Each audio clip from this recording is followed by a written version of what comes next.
নমস্কাৰ মই মৌজিদ বন্ধুসকল বলকতে সংবাদ সন্ধিয়াৰ 7টা গুৰুত্বপূৰ্ণ খবৰ। প্ৰথমটো খবৰ, এইবাৰ উচ্ছেদৰ বিৰোধিতাৰে একত্ৰিত হৈছে হিন্দু মুছলমান খ্ৰীষ্টান সকলো। চৰকাৰৰ বুলডোজাৰ নীতিৰ বিৰুদ্ধে আন্দোলনৰ হুংকাৰ খিলঞ্জীয়াৰ। আৰু এই সন্দৰ্ভত 15 জুলাইত হিন্দু মুছলমান খ্ৰীষ্টানে একেলগে সাব্যস্ত কৰিব প্ৰতিবাদ। কেৱল মুছলমানেই নহয়, উচ্ছেদৰ বিৰোধিতাৰে এইবাৰ প্ৰতিবাদ কৰিব খিলঞ্জীয়াই। 15 জুলাইত হিন্দু মুছলমান খ্ৰীষ্টান একত্ৰিত হৈ সাব্যস্ত কৰিব প্ৰতিবাদ। চৰকাৰৰ বুলডোজাৰ নীতিৰ বিৰুদ্ধে আন্দোলনৰ হুংকাৰ খিলঞ্জীয়াৰ। কোনো পৰ্যায়ে উচ্ছেদ চলাবলৈ দিয়া নহ'ব বুলি গৰ্জন হিন্দু মুছলমান খ্ৰীষ্টানৰ। 400 পৰা 500 বছৰে অসমত বাস কৰা খিলঞ্জীয়াক হাত দিলে সলনি হ'ব পৰিস্থিতি।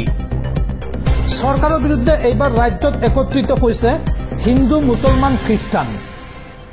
গোৱালপাৰাৰ ৰাক্ষসিনী বনাঞ্চলত চলিবলগীয়া উচ্ছেদক লৈ আতংকময় পৰিৱেশ। গোৱালপাৰাৰ পাইকানত উচ্ছেদ চলোৱাৰ পিছত এইবাৰ ৰাক্ষসিনীত হ'ব উচ্ছেদ। আৰু উক্ত উচ্ছেদৰ বিৰুদ্ধে 15 জুলাই অৰ্থাৎ কাইলৈ ঘেৰাও কৰিব গোৱালপাৰা জিলা আয়ুক্তৰ কাৰ্যালয়। পৰৱৰ্তী খবৰ, অৰুণোদয় আঁচনিক লৈ ডাঙৰ খবৰ। এইবাৰ অৰুণোদয় আঁচনিৰ ধন লাভ নকৰা লাখ লাখ মহিলাৰ বাবে ডাঙৰ খবৰ। আজি ৰাজ্যৰ লাখ লাখ মহিলাৰ বেংক একাউণ্টত সোমাব 1250 টকাকৈ। এতিয়াই পৰীক্ষা কৰক আপোনাৰ বেংক একাউণ্ট। অৰুণোদয় আঁচনিৰ ধন লাভ নকৰা ৰাজ্যৰ লাখ লাখ মহিলাৰ বাবে ডাঙৰ খবৰ।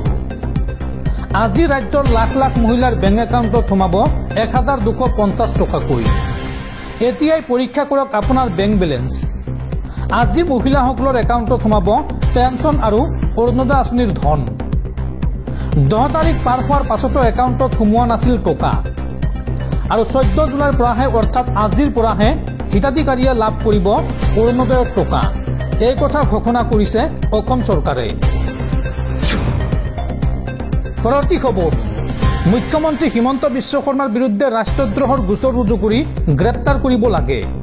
তেওঁ বাংলাদেশীক টকা আৰু আশ্ৰয় দিছে। হিমন্ত বিশ্ব শৰ্মাই বাংলাদেশীক উচ্ছেদ কৰিছে ভাল কথা, কিন্তু সেই বাংলাদেশীকে মাটি আৰু টকা দি পুনৰ সংস্থাপন কৰি ৰাষ্ট্ৰদ্ৰোহ কৰিছে। এই মন্তব্য অসম জাতীয় পৰিষদৰ নেতা জগদীশ ভূঞাৰ। দৰ্শকসকলৰ বহুতো গুৰুত্বপূৰ্ণ খবৰ আছে। তাৰ আগতে আপোনাক জনাওঁ যে যদি আপুনি এতিয়ালৈকে এইটো ভিডিঅ'ত লাইক কৰা নাই তেন্তে এতিয়াই ভিডিঅ'টোত লাইক কৰি দিয়ক।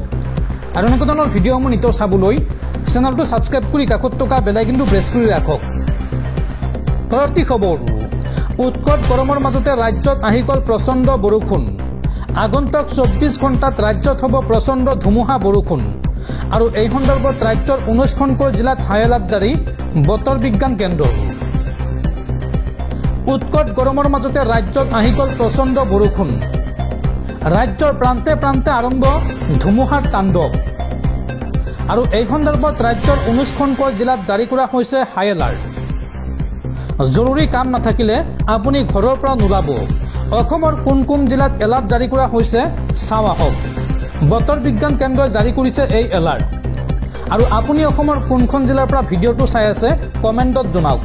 এলাৰ্ট জাৰি কৰা হৈছে তিনিচুকীয়া, ডিব্ৰুগড়, ধেমাজি, লখিমপুৰ, চৰাইদেউ, মাজুলী, শিৱসাগৰ, যোৰহাট, গোলাঘাট, কাৰ্বি আংলং, কাছাৰ, শ্ৰীভূমি, হাইলাকান্দি, কামৰূপ মেট্ৰ', মৰিগাঁও, কামৰূপ গ্ৰাম্য, নলবাৰী, লগতে গোৱালপাৰা, ধুবুৰী, দক্ষিণ চালমাৰাত জাৰি কৰা হৈছে এলাৰ্ট।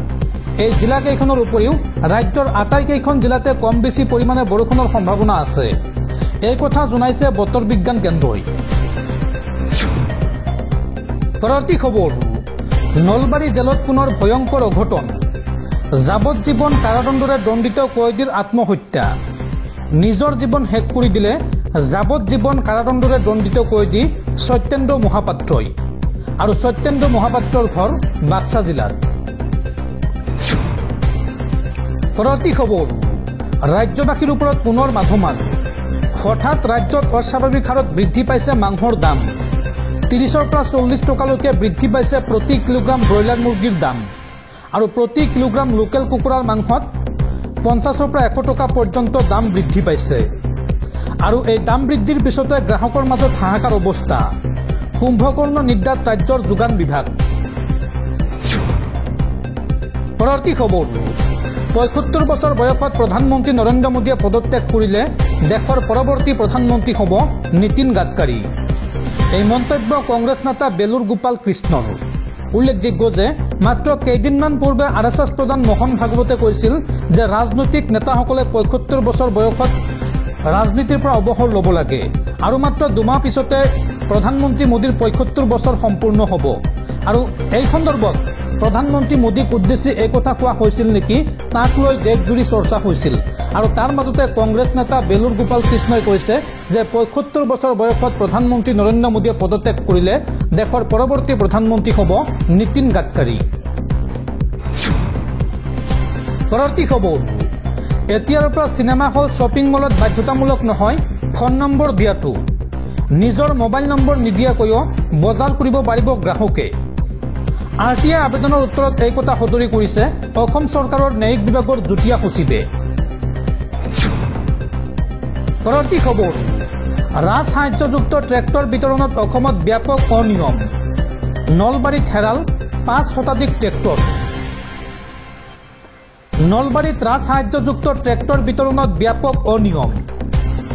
কৃষকৰ পৰিৱৰ্তে ট্ৰেক্টৰসমূহ বিজেপিৰ একাংশ নেতাই কৌশলেৰে নিজৰ দখললৈ অনাৰ অভিযোগ।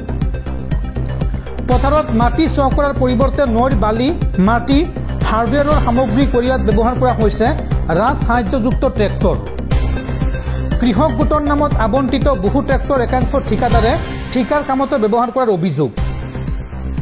নিয়মমতে কৃষক গোটত এটা পৰিয়ালৰ এজন সদস্যহে থাকিব পাৰে, কিন্তু নলবাৰী জিলা কৃষি বিভাগত সেই নিয়ম পালন নকৰাৰ উঠিছে অভিযোগ।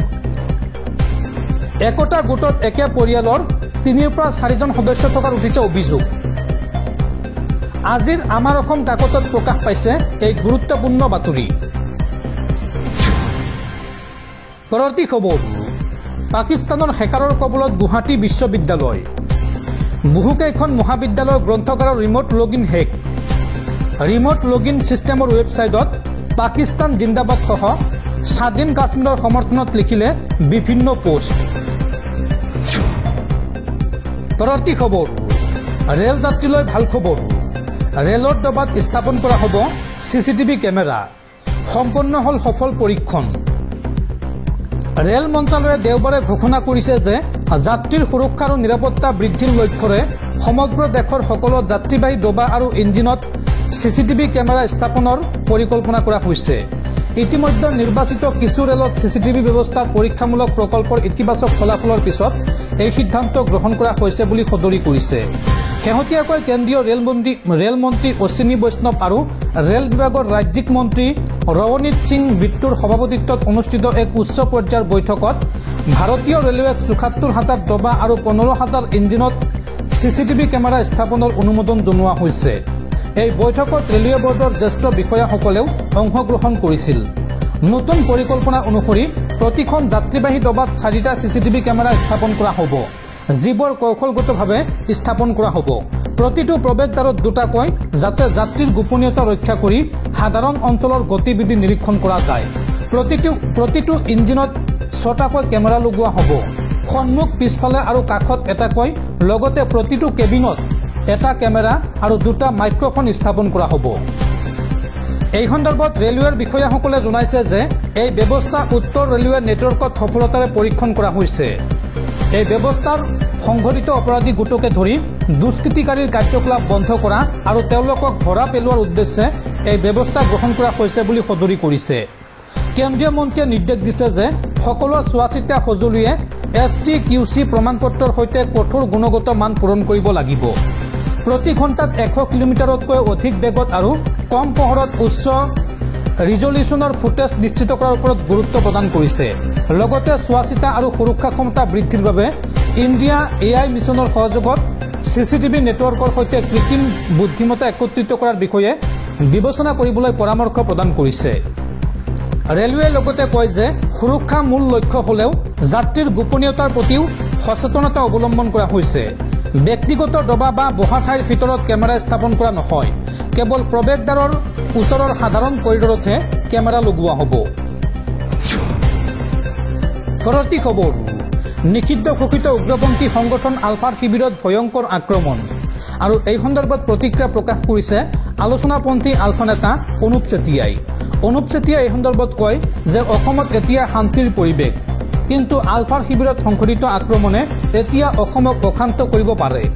চৰকাৰৰ অৰ্থনৈতিক উন্নয়নৰ গতি স্থবিৰ কৰি পেলাব পাৰে।